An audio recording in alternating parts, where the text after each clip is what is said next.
साथियों, जय भीम, जय संविधान, जय जोहार। साथियों, आज मैं आप लोगों को एक ऐसे बादशाह की ऐतिहासिक तथ्यों के आधार पर हिस्ट्री बताना चाहता हूँ, जिसने अपने राज्य में एक अच्छी बाजार व्यवस्था स्थापित किए थे।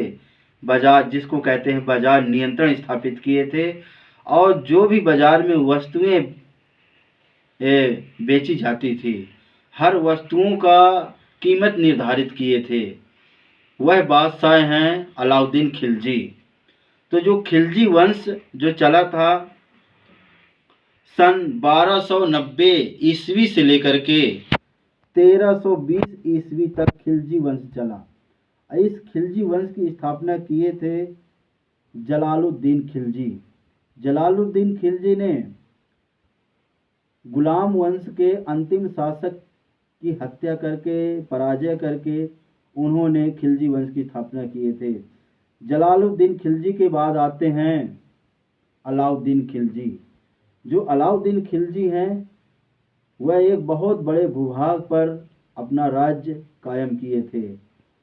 साथियों, उसी राज्य में जैसे उनका राज्य स्थापित था किए और राज्य कायम किए, तो अपने कार्यकाल में उन्होंने बाजार नियंत्रण व्यवस्था लागू किए थे और हर वस्तुओं को कीमत निर्धारित किए थे। तो साथियों, मैं थोड़ा सा यहाँ नक्शे में बताना चाहता हूँ कि अलाउद्दीन खिलजी ने कितने बड़े क्षेत्र पर राज्य कर रहे थे।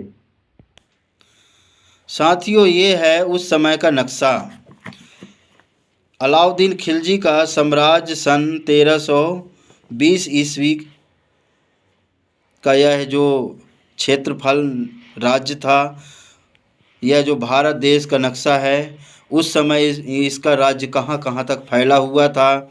तो ये देखिए, ये चित्तौड़गढ़ जो राजस्थान, रणथंभौर, अजमेर, आगे चल कर के दिल्ली हो गए, ये श्रीनगर, जम्मू कश्मीर।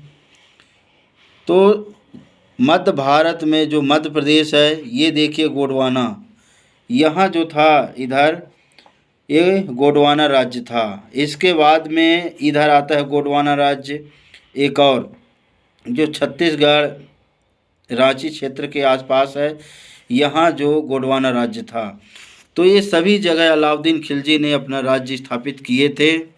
और उनका जो खिलजी वंश था सन 1290 ईस्वी से लेकर के 1320 ईस्वी तक, तो उस समय का नक्शा था। अब मैं आगे बताना चाहता हूँ कि जो अलाउद्दीन खिलजी ने अपने राज्य में वस्तुओं का कीमत कैसे निर्धारित किए थे, तो मैं बताना चाहता हूँ। ये हो गई वस्तुएं और ये हो गई वस्तुओं का मूल्य। तो साथियों, जैसे ये है सैनिक का वेतन 34% दिया जाता था। 2 घोड़े रखने वाले सैनिक को 78 टंका एवं अतिरिक्त भत्ता दिया जाता था। गेहूँ 7 सही 1/2 जीतल का 1 मन था। घी 4 जीतल का 1 मन। धान 5 जीतल का 1 मन।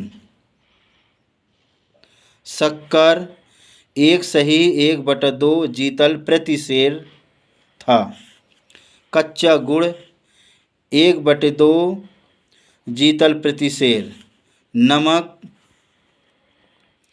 2 जीतल प्रति मन। सेविका 5 से 12 टका। रखैल 20 से 40 टका। गुलाम मजदूर 10 से 15 टका। प्रथम श्रेणी का घोड़ा 100 से 120 टका। द्वितीय श्रेणी का घोड़ा 80 से 90 टका। तृतीय श्रेणी का घोड़ा 65 से 70 टका की कीमत थी। इसी प्रकार तृतीय श्रेणी का जो घोड़ा था, तृतीय 65 से 70 टका था। और जो टहू 10 से 25 टका। गाय की जो कीमत थी 1 से 4 टका थी। बकरी की कीमत 10 से 14 जीतल। मक्खन या घी 1 जीतल का 2 सही 1/2 सेर। सरसों का तेल 1 जीतल का 3 सेर। उड़द 5 जीतल का 1 मन। और मोठ 3 जीतल का 1 मन। चना 5 जीतल का 1 मन। ये उनकी कीमतें थी। तो ये हो गई उसकी वस्तुओं का मूल्य निर्धारण, जो उस समय अलाउद्दीन खिलजी ने वस्तुओं का मूल्य निर्धारित किए थे अपने शासनकाल में।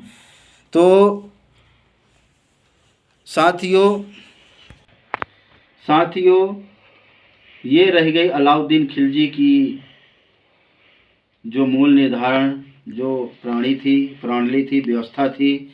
और उन्होंने अपने राज्य में एक बाजार की स्थापना किए थे और उस बाजार का नाम था सराय-उदल नामक बाजार की स्थापना किए थे। उस बाजार में जितने भी व्यापारी आते थे, जो निर्धारित कीमत थी उसके आधार पर अपनी वस्तुओं को बेचते थे और वहाँ के लोग जो जनता थी वो सामान खरीदते थे। तो साथियों शायद यही कारण से जो अलाउद्दीन खिलजी की जो बाजार व्यवस्था थी और वस्तुओं का निर्धारण कीमत थी, शायद उसी कारण से आज अपने जो भारत देश में जो बाजार व्यवस्था स्थापित की गई है और जो मूल्यों का निर्धारित वस्तुओं के मूल्यों का जो निर्धारित किया गया है, शायद ये उसी की देन है। साथियों यह वीडियो मैंने बनाया है। धन्यवाद साथियों।